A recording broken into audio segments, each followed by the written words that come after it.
Sindhi UGC net में हिकु किताबु रखियलु आहे 1857 जूं आखाणियूं, जिन जो मूल नालो आहे बेगमात के आसून, जिन जे लिखण वारा मूल राइटर आहिनि ख्वाजा हसन निज़ामी, जिन खे हिंदीअ में अनुवाद कयो जगदीश चंद्र, जिन जो नालो लिखियनि 1857 की कहानियाँ,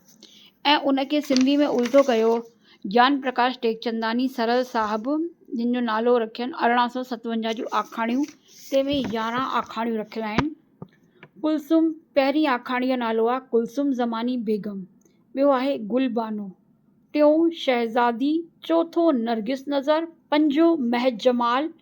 छहों सकीना खानम, सतीं सब्जपोश, अठीं बहादुर शाह ज़फ़र,